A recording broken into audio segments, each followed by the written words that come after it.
We'll go ahead and call the meeting to order for the month of May, this county school board meeting. We'd like to welcome everybody here this evening. We'd particularly like to welcome our new members, Mr. Nick Monroe, Dr. Gerald Golden, and Louis Mitchell to the first official board meeting. We welcome you all aboard the meeting. And at this time, I would like to begin our meeting with the Pledge of Allegiance, which will be led by McKenna Fountain, followed by inspiration with Aaron Mock. Everybody, please stand.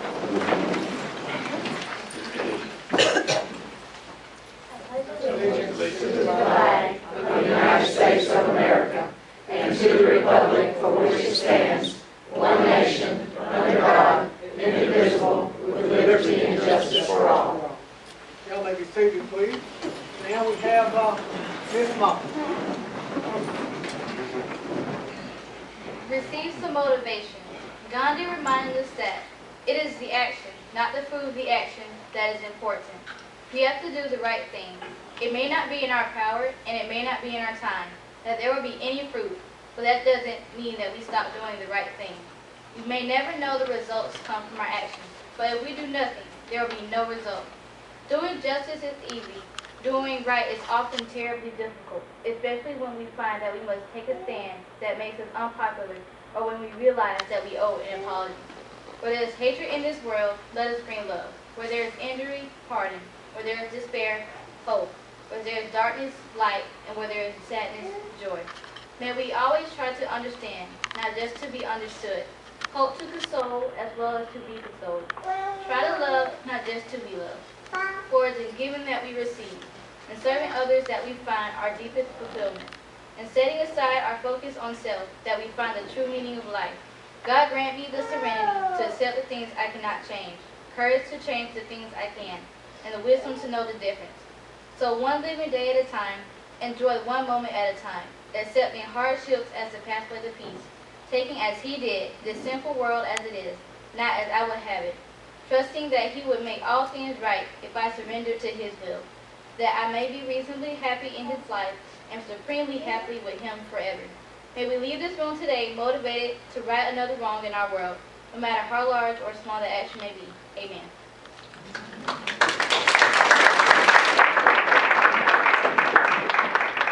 I want to thank Aaron and McKenna for that. Next is recognition of guests. We would like to welcome all our guests here. I think each one will be recognized more specifically in a few moments.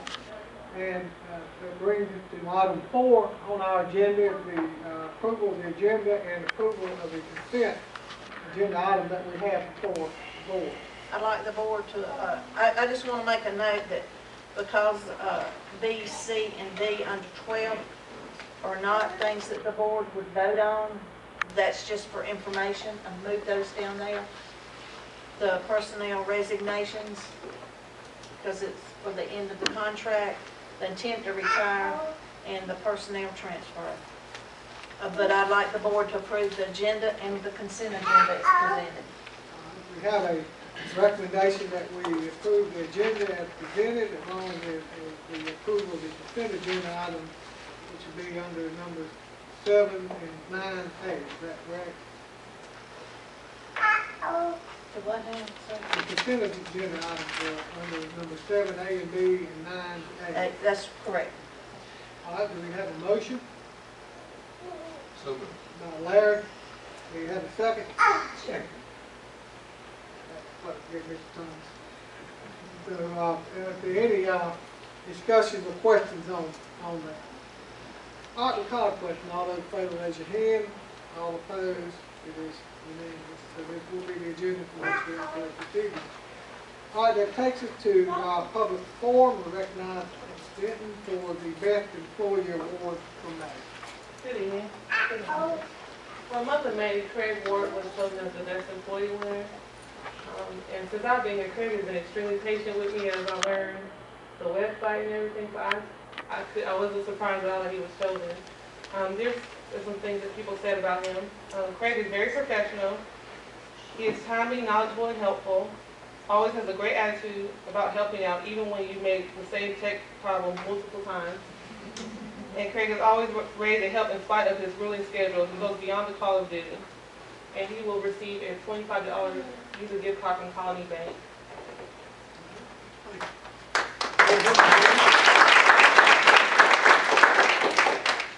All right, our next item is recognition of our honor graduates for this year, and for that, I'm going to turn it over to Ms. Pope. Okay, I'll announce them and y'all come up here. This is the largest group I think we've had in a long time. We have 28, and last Thursday they were, a lot of them were honored with scholarships. They got quite a bit of money.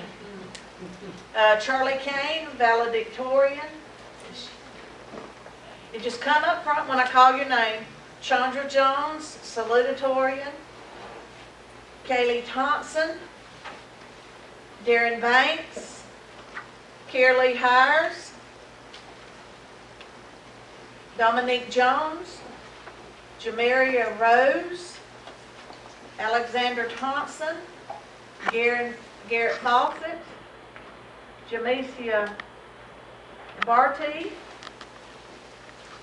Jennifer Graham, Kelly Miles, Valencia Christopher, Valerie Charlo, Arthur Singleton Little, Cody Healy, Amber Collins, Brandon McMillan, Amber Kinsey, Ashley Hurst, Blake Simpson, Brooke Finch, Hunter Hagan, Apoorvia Dyson, Ashley Williams, Chelsea Seiler, and Megan Eldridge.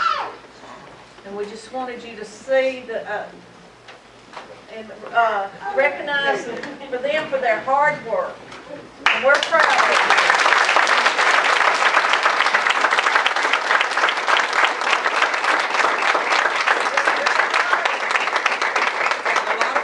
Last Thursday. That's good, because I don't need it. Thank y'all. Thank y'all very much. We're very proud of all, each and every one of them.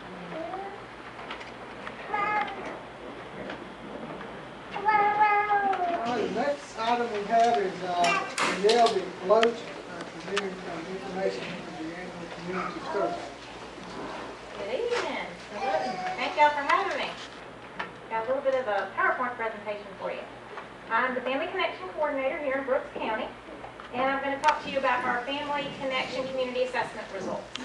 What is Family Connections? First of all, it's pretty simple. It's local decision making at its finest. It's local stakeholders and interested community members meet and create a community collaborative. The collaborative then determines the process it will use to complete a community needs assessment.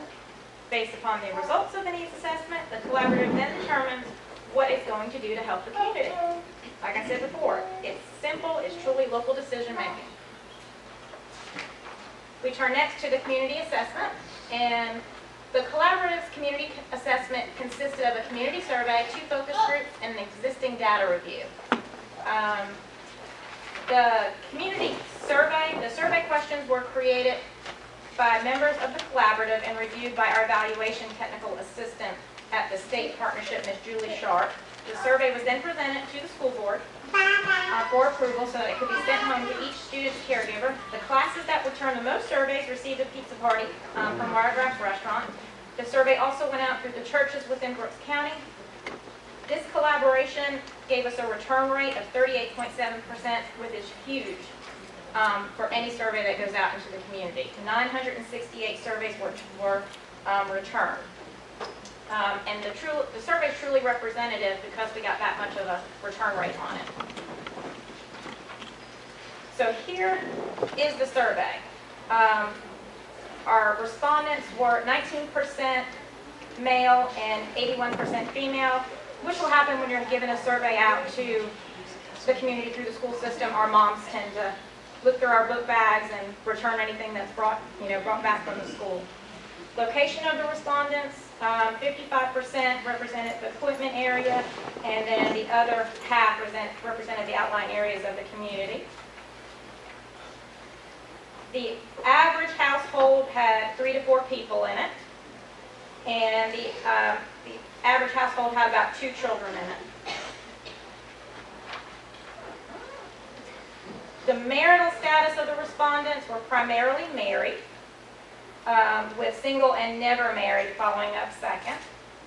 The average income was listed as $41,309.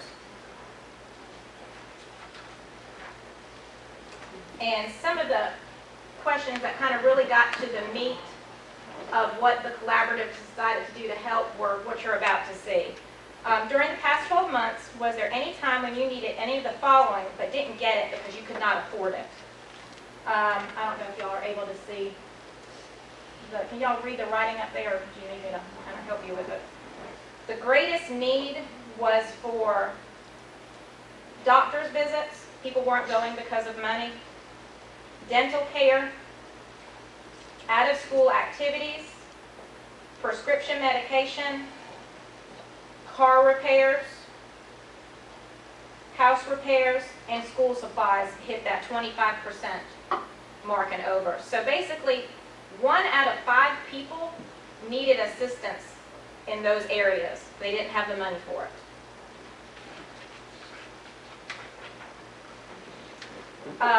We also asked them, how often is this a problem for you or your family?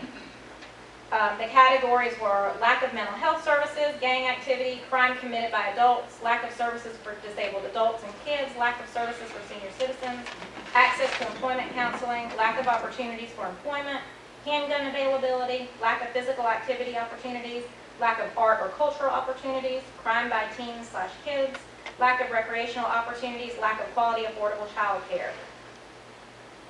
Over 25% of the respondents reported back that lack of opportunities for employment were the biggest problem for them and their family. The next one was lack of quality, affordable child care, and then lack of recreational opportunities. But the biggest one, and we see it every day, is employment. Where do you get your information about events, activities, services, and resources for Brooks County? Over 40% of the people reported their family. And then next up was through the school system. So y'all are an excellent vehicle for spreading the word about information. And that's huge for you guys to know. And I think that's why we got so many surveys back to you. Some interesting facts that we asked about was whether you buy groceries in the county or not. 45% said they occasionally buy groceries, and 35% said they always buy groceries in the county. And in household items was 46% occasionally buy and 38% always buy. So people are utilizing the resources that are here in the county, which is a good thing. We want to see that continue. To understand where the collaborative went with that information, for the next 5 years we had to see some of the existing data about Brooks County. This is the census quick facts, and the population in Brooks County went down by 1.3%. Our persons under 5 years of age in 2010 was 6.7%, so that's still below the Georgia average. Persons 65 years or older is above Georgia at 15.8%. Foreign-born persons, and those are legal residents, is 3.7% compared to the 9.1% for the state of Georgia. Language other than English spoken at home, persons age 5 and over 2006 through 2010 was 4.8% in Brooks versus 12% in Georgia. High school graduates, persons age 25 and older, 78.2% of the county are high school graduates, persons age 25 and older, compared to the state of Georgia, which is 82.9%. Bachelor's degree or higher, person age 25 or older, 2006 through 2010, we're only at 15.8% versus the state being at 27.1%. The home ownership rate was 59.1 compared to 67.5, and the median value of an owner-occupied house is $93,000 in the county.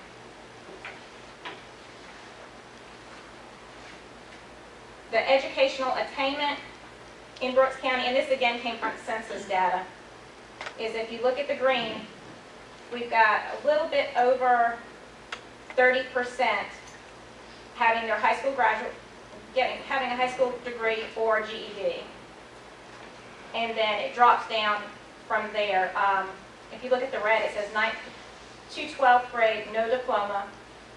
You know, some college is a little bit above that. Bachelor's degree is below. Associates is in the yellow, and it's below. And this was some of the stuff that when the collaborative saw that, they were like, okay, we've got high school graduates. But we don't have a lot of people in the community that are going beyond that and getting some type of higher education, whether it's a technical certificate, whether it's a 2-year college degree. So that was something that the collaborative was like, what can we do to help this out? Poverty rates. Some of this data was startling to the collaborative also.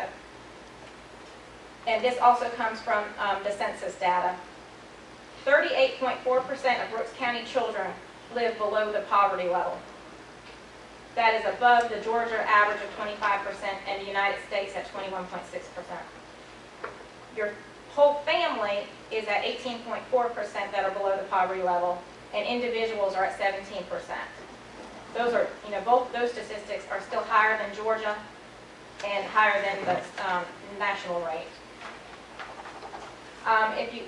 We're looking at our CRCT grades, and we are on the rise. That is excellent to see. Look at that trend. We're headed up. This also compares us to Cook County, and so to kind of give a picture to outside folks comparing a county of similar population. So we're looking good with our CRCT data with 3rd grade and 8th grade. So that trend is also going up.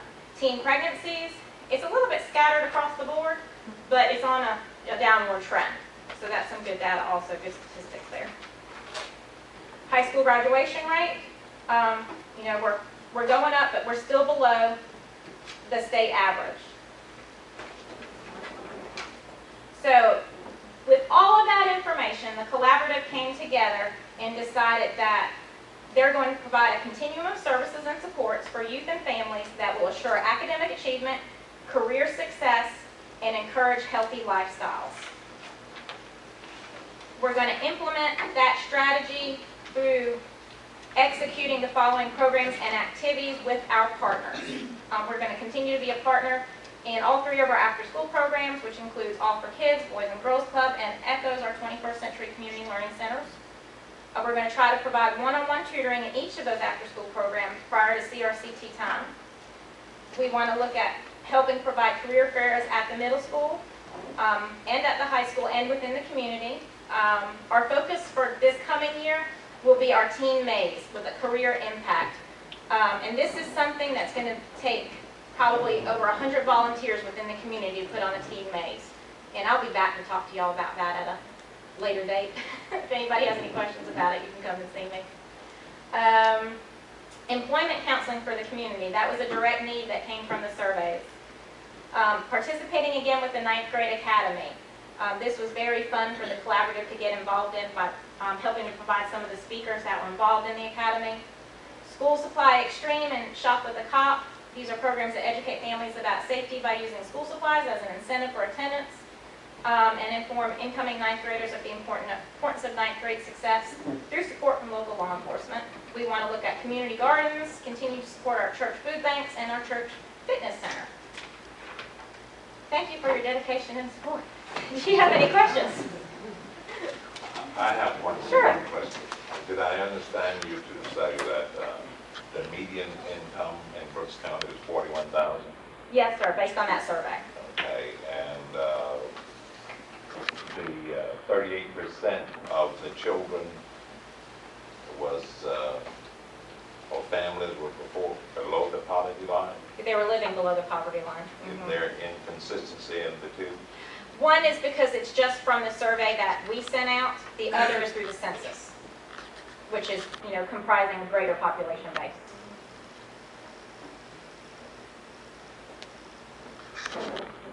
Have you had a question? All right, Marianne, we appreciate that information. Thank you for Appreciate having the work y'all do. Thank you.